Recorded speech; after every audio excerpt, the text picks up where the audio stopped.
Salut Gwendal.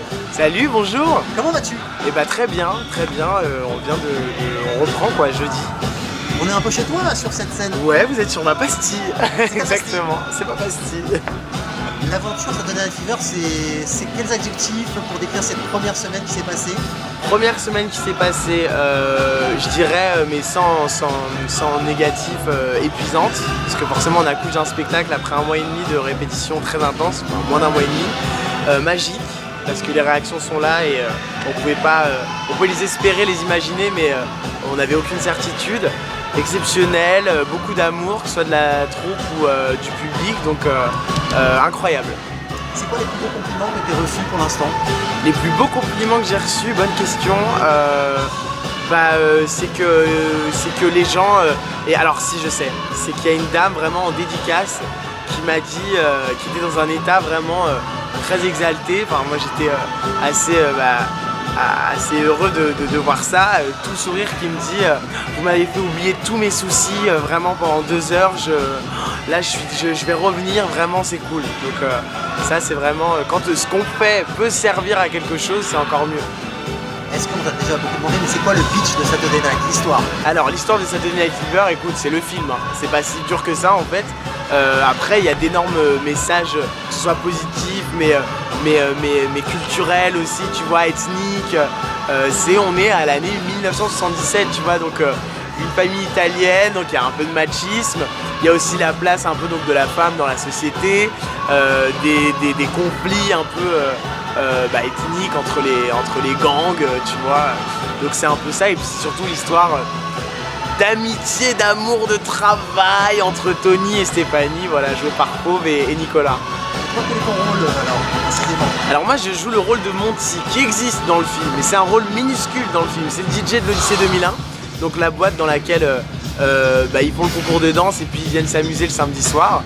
Et en même temps, du coup, je suis le narrateur MC, t'appelles ça comme tu veux, du spectacle, ce qui fait que je suis présent du coup du début à la fin. Voilà. Tu le lien entre vous, j'espère qu'il viendrait, et nous qui sommes sur scène. Tu nous rends même l'entracte distrayant. Écoute, on essaye, hein. Non, franchement, apparemment ça a plu, parce que pareil, ça la première fois que je l'ai fait, c'est pour la première. On n'avait jamais testé ça avant, parce que forcément on avait besoin de savoir si ça allait prendre ou pas, si ça allait plaire. On avait peur qu'on se prenne un vent, tu vois, monumental au Palais des Sports, ça aurait été bête. Et ça plaît, donc non, c'est cool, les gens le font avec de plus en plus d'entrain, donc on espère que ça va être cool. Là on est en live, on nous envoie du son. Oui, alors là c'était donc le lac des Cygnes, hein, parce que voilà, on est à 30 minutes de l'ouverture des salles, même pas. Donc du coup voilà, il y a la musique d'ambiance qui est déjà lancée, les pubs au palais.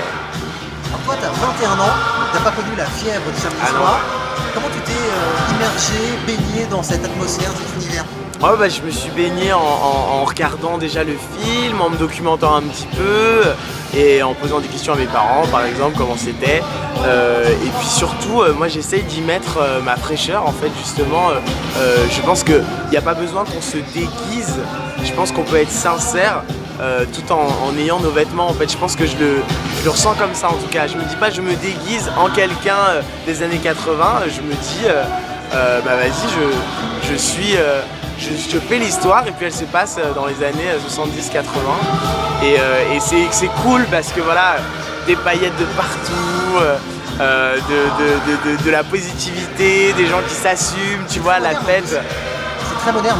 C'est hyper moderne parce que ça c'est la force de Stéphane Jarny, c'est qu'il a pris, voilà, c'est les années 70 mais avec les physiques de maintenant, les moyens de maintenant.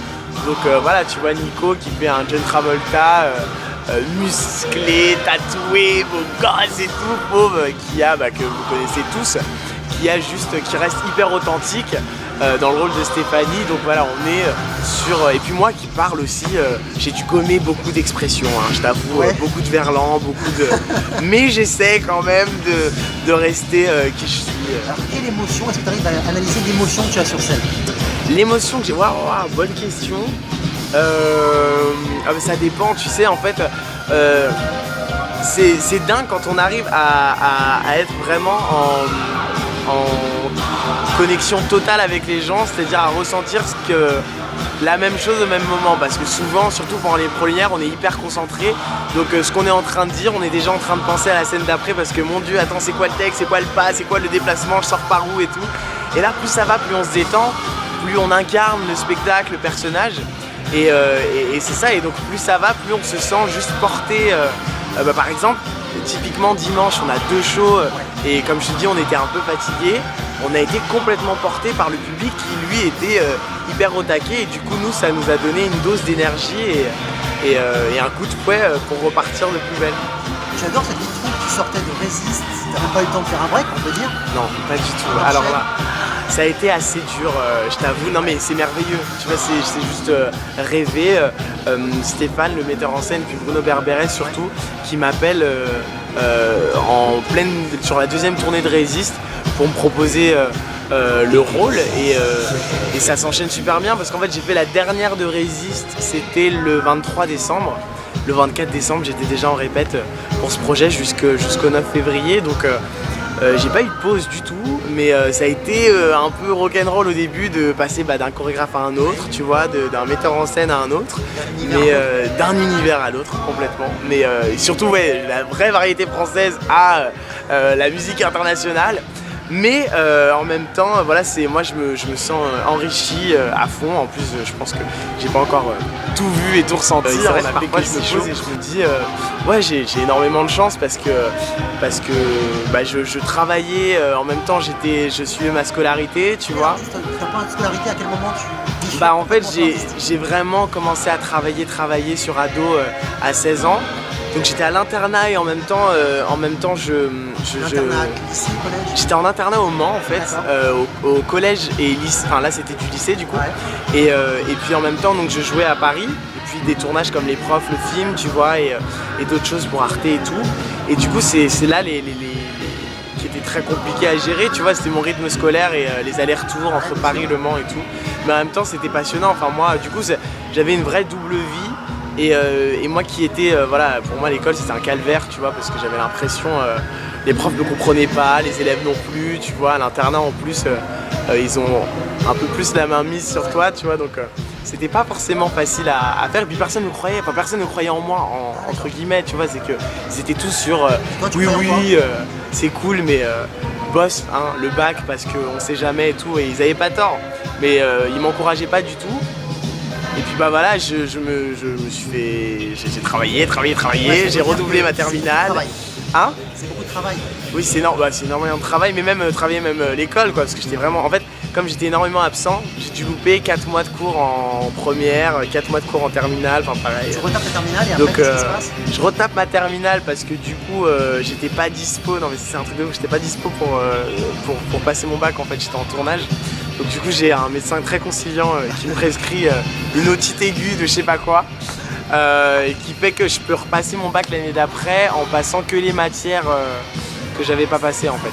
Et je ne l'ai pas de la première fois, je l'ai au rattrapage. Tu as ton bac. Et j'ai mon bac. C'est une belle fierté quoi. Ah non mais ouais. Ah bah ouais, non mais je me suis battu. Ma mère elle était, non mais elle est ravie forcément parce qu'elle m'a soutenu, hein, parce que tu vois, pour le repasser après, moi j'étais en plein The Voice, après il y a Résiste qui est arrivé, plus ado et tout, je prenais des cours par correspondance et tout l'argent qu'elle a dépensé pour que je puisse l'avoir, des cours particuliers, des ci, des ça, enfin c'était un vrai combat mais je le voulais. Pour lui dire merci. Ah bah moi je dis merci à ma maman tous les jours, tu peux pas savoir comment. On a mouliné. Mais bien sûr. Je vais mouliner avec toi. Écoutez, ça te dérange pas? Ah non mais alors avec plaisir, viens, je t'apprends à mouliner. Alors. Parce qu'il faut que tu t'échauffes pour ce soir. Ah d'accord, okay. faut que je fasse chaud. Alors le moulinet c'est très simple en fait, hein, c'est tout ce qui est à base de tournoiement. Ok. Voilà, qu'est-ce qu'on a après? Vous pouvez rester mince, c'est ça, non? Ah oui, il y a le... J'ai pas un peu pris. On a aussi le balou, et là on est à 2, on peut le faire. Alors, ça fait balou, balou. Okay. Et on a aussi madame, j'ai mal au genou. Madame, j'ai mal au genou. Madame, j'ai mal au genou. Madame, et ben voilà, t'es prêt pour cette année fever. Pas de bonne chose, Gwenda. Avec plaisir, à très bientôt. Bon